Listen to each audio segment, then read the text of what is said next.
What's up, everybody? Welcome to Cinema Trip Reviews. I am Wyatt, and today on the show, I'm finally talking about Longlegs.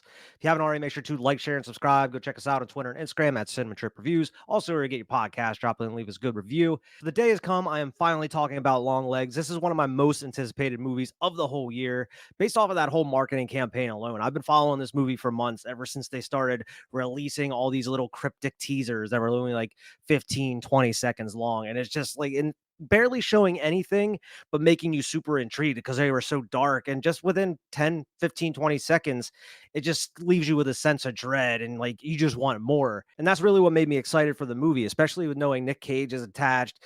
Oz Perkins is the director, and I really liked The Black Coat's Daughter whenever that came out. It's been a while since I've seen it, and I should probably go back and revisit it. And the big question now that it's out is, does it live up to all the hype that is surrounding it? Because there's been so many months of marketing behind this movie. It's really developed quite the hype around it. A lot of reviewers were calling it like the scariest movie ever made, which is like, it seems like that's a yearly thing as of right now. There's a horror movie that comes out every year that's dubbed the scariest thing that's ever been made.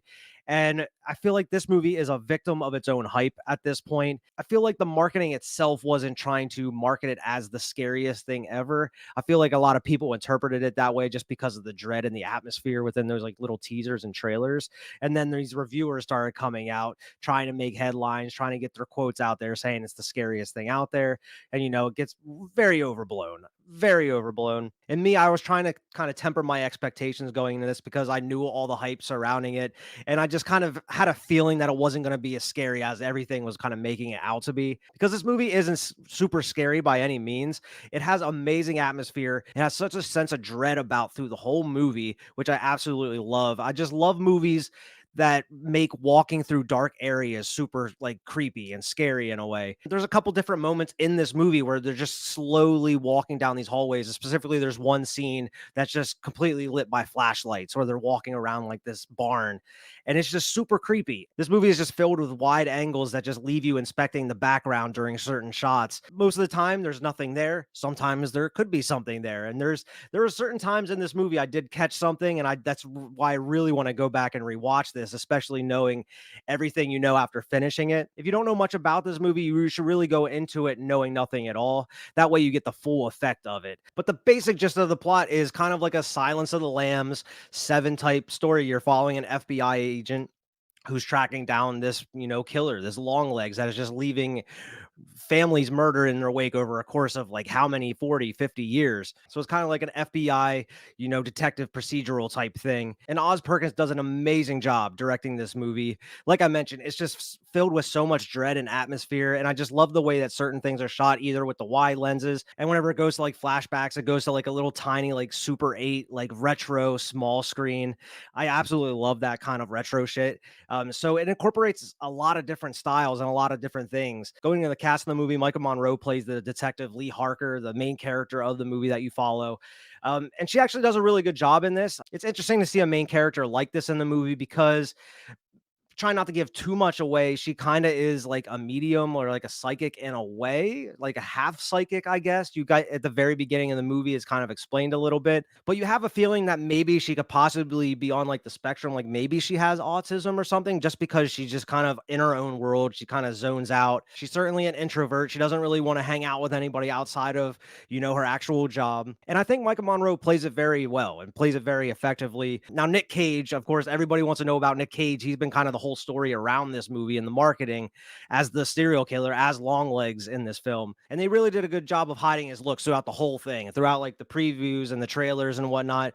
They really made sure to go out and hide what he looks like until you're about halfway through this film. I mean, you get a very brief glimpse of it at the very beginning with like a little jump scare that kind of got me. But it really does a great job of making you wait till you actually get the reveal of his character. And I think it's done very effectively. I think the look was kind of hyped up a little bit. I mean, they released like a little video like the week of release where it was like Michael Monroe's heartbeat whenever she actually went into the interrogation room with Nick Cage and actually had to be in the same room with him for the first time. I think it kind of overhyped the reveal and what he was actually going to be in the movie. But I think the look was overall actually pretty creepy for the film. Nick Cage's acting in this movie, what can I say? He's Nick Cage. He goes full Cage at certain points in this movie. It makes you kind of think like, as much of a good job that he does in this movie, and and what kind of sold the movie, and it's right, other than it being super creepy in the teasers. A lot of people were going because just to see Nick Cage in like a serial killer murderer type role. It would have been interesting to see somebody else in this role, whether just a different known actor or an unknown actor. It would have been interesting to see somebody else in this, because I think it would have made it that much more creepy in a certain way. And it's kind of hard to explain that without going into spoilers with what this character does. But with what this character does in certain scenes, it's easy to be like, oh, that's Nick Cage being Nick Cage, man. Whereas like if it was somebody else, I think the creepiness factor would be skyrocketing if it was somebody you just don't know, because it would be more believable. It would feel like a real character. Whereas I'm like, okay, this is just Nick Cage doing Nick Cage things. And it's kind of funny in a way. And I mean, this movie is a very serious tone. I mean, it has little things that you can kind of laugh at that are kind of humorous throughout, but overall this movie is very serious in tone. But Nick Cage's parts are very creepy at times, but other times they definitely made me laugh in a way, and that's not necessarily a bad thing. I just think it would have been a little bit interesting to see if somebody else would have been able to do with this role. But who knows? Maybe this movie may not have been as big and got the reception it got without Nick Cage in that role, you know. But overall, with Nick Cage, I think he did a fantastic job with what he was given. I'm sure a lot of that was his personal choice as well, with what he did with the role and what he had to do. It was very interesting. And overall, I'm not without going into spoilers. This movie does go in a very different way than I expected it to go, with especially with the third act. And that's kind of a good thing and also kind of a bad thing. And I say this in all my other reviews. I'm not going to get mad because this movie didn't do what I wanted it to do. It definitely threw a twist in things, and I commend them for doing it and, going a certain route. And I understand why they went a certain route. That way, it kind of didn't feel like some of these other movies that it's kind of emulating in a way, like a Silence of the Lambs or a Seven, even an Exorcist 3. There's a certain scene in this movie that is straight out of The Exorcist 3. And I'm not going to tell you exactly what that is, but for those who have seen it, know exactly what I'm talking about. But I'm sure they went a different route with the third act and with the story in general. So it didn't feel like a lot of these other movies. It wanted to have its own identity and be its own thing. So, I mean, I highly commend them for going that route. And I actually don't mind the way that they executed it. It's just not what I was expecting. And I was kind of, I wouldn't say disappointed, but a little let down that, it didn't go further with kind of the FBI detective, trying to solve this murder, trying to solve this case type thing. I mean, there's certain elements of that in there, but it kind of drops it about halfway through and does its own thing at a certain point. And I kind of wish it was more of an FBI procedural type thing throughout the whole thing. I really like the idea of incorporating kind of like these true crime documentary type elements in there, where you're seeing the evidence pictures or like the certain flashbacks like I mentioned. I would like to see that more throughout the whole thing, especially like those retro flashbacks. It really makes me think of the movie Sinister, where you have the film reels that Ethan Hawke's watching. It had a very sinister feel to that, and it would have been interesting to see kind of that more in the movie. But maybe they didn't do that because they didn't want it to feel like Sinister in a way. But I think it would have helped in the long run, because I definitely feel like some people can get bored throughout the middle of this movie. It definitely kind of goes to a slower pace, even though I was locked in for the whole ride, just because I was trying to guess. I was trying to predict what was going to happen next, and it does a very good job of kind of keeping you on your toes and kind of zigging when you think it's going to zag. Alicia Witt is also in the movie. She plays Lee Harker's mom, Micah Monroe's character's mom in the movie. She does an amazing job. I've seen her in a couple things, mostly Twin Peaks. She was in the original series and also in The Return, the third season. She does an amazing job in this movie with what she's given. And I actually saw an interview with her saying that like she's definitely not going to watch the movie anytime soon because of the mind state she had to go to kind of put herself in to act in this movie. And I can totally understand that, especially watching this movie. Like, she's a troubled character. And I love the kind of dynamic that she has with the main character throughout the whole movie. She does an amazing job in this. And also shout out to Kiernan Shipka as well. She has a cameo in the movie. She was in the Black Coat's daughter, and she actually does a very good job. And it's very effective, the scene that she is in this. Super creepy. But before I get into spoilers and kind of go a little in depth about what I liked and didn't like about the movie, just for those who haven't seen it, Try to go into it knowing as little as possible. I mean, that's the only thing I can really recommend. I know you're watching this, and I kind of gave you some hints about what was happening and what I kind of didn't like or liked about it. But it's a very good movie, and it's very well directed. Osgood Perkins did an amazing job with this. I feel like people that like slow burns or like these detective type movies are really gonna dig it. They're really gonna love the feeling that it gives you throughout the whole thing. I just had a sense of dread and just creepiness, and I just love being immersed into a movie like that. And every little detail just kind of kept me locked in. And it's like I mentioned, it's one of those movies that has like Easter eggs throughout the whole thing that I just can't wait to go back and watch. So if you're going to watch this movie for the first time in theaters, which I highly recommend, please go see this movie in the theaters, especially watch it like if, with a crowd of people if you can. Because there's a couple moments in this movie that like got a pretty good rise out of the crowd, especially the one I was in. This is a movie that, at least for me, it definitely kept me thinking about it for a couple days after I watched it. Just like I really want to go back and watch just to see some of the stuff that I may have missed, some of the stuff I didn't catch, some of the Easter eggs that may be hidden in the background, some stuff hidden in the background that I didn't notice before. But this is a movie I actually highly recommend. This is one that I'm probably going to be adding to my collection as soon as it comes on Blu-ray, because I just cannot wait to watch it again. Nicolas Cage's performance is definitely what a reason to go see it. I'm not going to say it's the only reason to go see it, because there's a lot to like about this movie. And I can understand some people's complaints about it, maybe possibly being too slow, definitely being about it a little being overhyped as far as being scary. It's not the scariest of movies. It's just more sense of an atmosphere about it. There's not really a lot of stuff that's going to scare you. There's really not too many jump scares in it at all. There's just a couple of little scenes that'll make you jump if you're not prepared, but I highly recommend it for sure. Now, spoilers alert, just kind of getting into some spoilers here. The beginning was absolutely awesome. It was one of the best scenes of the movie. Definitely made me jump with him kind of creeping and lowering himself down into the camera before it cuts to the credits and everything. Nicolas Cage is just has that just creepiness about him. He's so creepy. And I think it's more effective when you're not really seeing his face. They kind of set the main character Lee Harker up as like this kind of psychic type medium at the beginning of the movie, where they pull up in like this housing development. They're going to go door to door knocking. They're trying to figure out the location of like this killer at some point, and she immediately knows what house it is before she even gets out of the car. She just has this vision and sees it's the house, and of course that's it. My problem with it is this never really comes back into play through the rest of the movie. Like, what was the point of them introducing this aspect to her character when they don't really utilize it throughout the rest of the movie?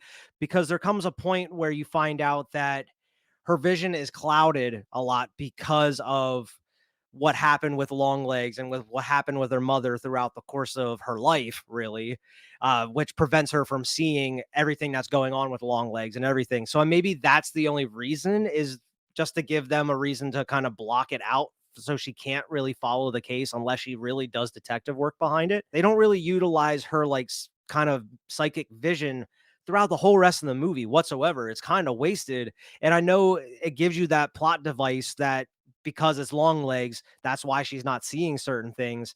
But like, what's the point of having that in there to begin with if she's not going to use it at all throughout the rest of the movie? That just kind of bugged me, because I just was waiting for it to come back up later throughout the rest of the movie, and it just never did. And the other thing I kind of alluded to previously was the third act of the movie. For everybody that actually saw it, of course, huge spoiler alert, you have the interrogation scene with long legs. Pretty creepy. You mean you have him singing the happy birthday song that apparently goes on for like 20 something minutes, which I'm hoping that is just like a Blu-ray, a special feature or something. Just having that video of just Nick Cage as Longlegs singing happy birthday for like 20 something minutes. But in that interrogation scene, Longlegs ends up killing himself by smashing his face against the table, which is a fucking gnarly scene. It like breaks his nose off and it's just bleeding everywhere. It's fucking crazy. But it leaves you wondering what's going to happen throughout the rest of this movie. Longlegs is dead. What's going to happen? And that really opens it up with this like demonic cult, Hail Satan aspect, which includes the dolls that you've been seeing throughout the course of this movie. And it introduces the whole story aspect of him living in Lee Harker's basement through her whole life. And her mom has been helping him the whole time by going into people's homes and giving them these dolls under the guise that it's like a prize they won. And these dolls have these like metal balls in their head that has like Satan in it, has powers that possess the family into killing each other. It's very weird, and I definitely didn't expect it given the whole rest of the movie, because it was very kind of down to earth, grounded, gritty, detective FBI movie. I wasn't expecting to go into like this fantasy element with the cult and Satan. I mean, I was expecting some cult elements in there at some point. I just wasn't I wasn't expecting to go where it was actually the devil possessing families to kill each other. I definitely wasn't expecting that.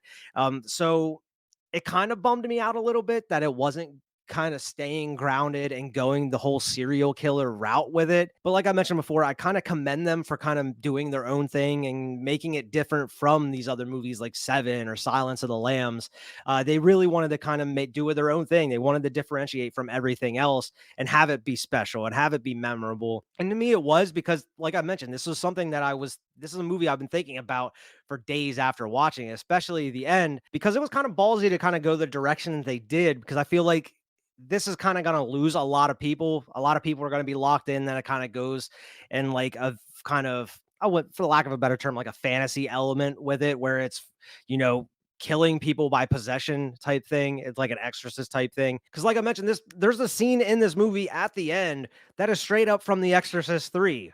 In The Exorcist 3, you have the detective that is racing home to beat the nurse that is possessed from killing his family, and they have like this little showdown in the living room there, and it's a scene straight out of that. You have Lee Harker come into the birthday party that she was invited to by the girl of her boss. Her mom is there already. She gave the girl the doll. The girl is kind of already entranced by the doll in her own little world. The family is obviously possessed. The father is just ready to kill the mother. He's like, I'm gonna go to the kitchen with my wife. I'm gonna be the only one to come back. And the whole time I was thinking is like, why isn't she trying to stop them at all? She literally lets the husband take the wife into the kitchen and murder her with a butcher knife, and then he comes back out and then she shoots him. It's just like, why wouldn't you shoot him? Why wouldn't you stop this to begin with? You could have like shot him in the leg. You could have, I mean, she ends up killing her mom, so why wouldn't you like try to incapacitate your mom and kill the doll? The whole point was Lee Harker trying to stop this cycle of what is happening, what Longlegs has been doing for all these years. And she had a chance to stop it, but she just didn't for some reason. She was just kind of, maybe she was entranced in a way, but she doesn't stop it until it's too late. Yeah, she saves the girl, but everybody else is dead when she got there early enough to stop everything. She just chose not to for some weird reason. And I'm actually very interested in hearing like Osgood Perkins' thoughts on the ending. Maybe there's like an interview after a while down the road that he'll talk about it, or maybe there's like commentary for the movie he's going to do. Or maybe I just missed something because it just seemed like she just had the opportunity to do something to stop all of this from happening, and she just chose to sit there and do jack shit. But maybe I missed something. If I did, definitely let me know in the comments, because I'm sure a lot of other people had problems with this as well. But even though I wasn't the biggest fan of how they wrapped up the movie and kind of the direction they went with, I think the route they went with 100%, and they executed to the best of their ability. And, you know, I can't flaw them for that. I think it was executed very well. Even though it wasn't the direction I would have went with it, I really enjoyed it. I think it was shot beautifully. I think the decisions they kind of made were decent, other than her not stopping the killings at the very end. I like the execution of it. And there's definitely some shocking moments in there, especially with the whole reveal of her mom being the one that was kind of helping him orchestrate everything and showing exactly how she was going about doing this. It does kind of go to great lengths to show you every little step of how they did this. I think it didn't need to be explained that, thoroughly, but hey, it is what it is. I didn't mind it that much, but they really went out of their way to explain every little step of how this happened. But that shot of her mom just kind of creeping up on the car before she just blows that cop's head off while her daughter is in the house looking for her, it blew my mind. No pun intended. It blew my mind. It was an amazing shot. And that's what I love about this movie. It was just executed so well. There's so many just hints of creepiness and just atmosphere and dread. And I know I keep saying that, but it's true. He expertly did that in this movie. I love it with the way it was shot. And it's just so different from at least like the Black Coat's Daughter, which had its own vibe to it. I just love the execution of this and how everything was done. I just wish that they kind of would have dove into the FBI, kind of the more detective aspect of it, and drew that out a little bit longer throughout the whole movie. Because, like I mentioned, it kind of hits a point where she kind of does her own investigation, and it kind of goes on Longlegs a little bit more. And I wish they kind of would have went. I wish they would have kind of hid Longlegs a little bit longer. It hits a point where they show his face, and then from that point on, it's game on. They just start showing him more and more. and it doesn't really let up at that point. I wish they would have kind of kept his face hidden for a little while longer, or at least make him a little bit more spookier. But man, those scenes where he does go Nick Cage, they are great. You know, the ones that I'm talking about. I will come back, not once, not twice, not three times. It's hilarious in a way, but it's also super creepy. Feel like it would have been creepier without Nick Cage, because I can totally, like, that's just Nick Cage being Nick Cage. I've seen him do this type of thing in other movies. It's not really different from what he's done before. But it's super effective in some scenes. It's not as effective in others. I think Oz Perkins kind of missed an opportunity to be even more creepy and scary with Longlegs throughout the movie. Because once they kind of show his face and you get to see him more, it kind of, the creepiness factor kind of goes down with it. And I mean, the makeup is good. His makeup and his look is super creepy, just all white with the white hair, and his like face looks like it has like a ton of just messed up Botox and shit in it. But I was kind of expecting it to be a little bit more fucked up and creepy. Maybe that was just a lot of the hype going in the movie, and a lot of the you know, the promos kind of hiding his face, and kind of people expecting it to be super scary and him to be super creepy, and a lot of people hyping his look up in a way through some of these reviews. And I think that's just, like I mentioned, it's a victim of all the hype leading up to it. And I think that's what's going to kind of turn a lot of people off whenever they go see this. Like, oh, that wasn't as great as everybody said. But kind of going into like the background stuff that I mentioned, throughout the whole movie, you get to see hints of the devil throughout the whole thing. Just this horned dark beast throughout the movie in the corner, lurking in the shadows over, you know, Lee Harker's shoulder at certain points. I noticed it very early on. I just didn't know if I was, you know, tripping or something. But there is a certain point where you're just like, okay, you're searching every single corner for something. And like I mentioned, yeah, there's sometimes there is something there, sometimes there isn't. I guess there is an official count of how many there are in the movie, and I was nowhere near that number. I only counted like maybe 6 or 7 times I noticed something, but there's definitely a lot more than that apparently. But I love that aspect of movies. I mean, I'm specifically one that comes to mind is like Hereditary.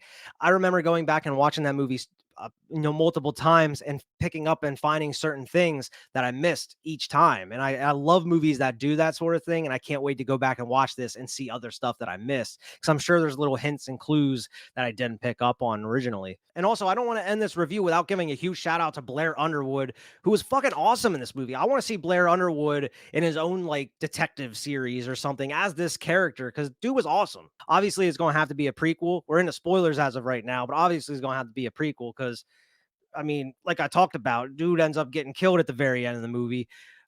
But whether it's the same character or not, I would love to see Blair Underwood in some type of movie as like a detective or something. He plays that role phenomenally. And I've seen a lot of discussion out there on like social media about, oh, should we get like a sequel or a prequel to Longlegs?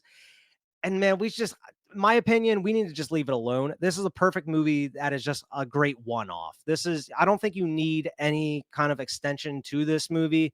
I think this is an amazing standalone type film. Now, that being said, if I had to do something connected to this movie, I would just make like either more movies or like a series around Micah Monroe's character as the FBI agent, and just doing other cases. Then you could utilize kind of her psychic medium power that she has, semi psychic medium power that she has, and you can actually use it to like the full potential throughout like another movie or a series. That way it's not blocked by Longlegs' power or Satan's power over her, I guess. It would be interesting to see, to kind of continue on with her character, especially because she has her own quirks and her own little personality thing that she does. I would definitely be interested in seeing more of that character.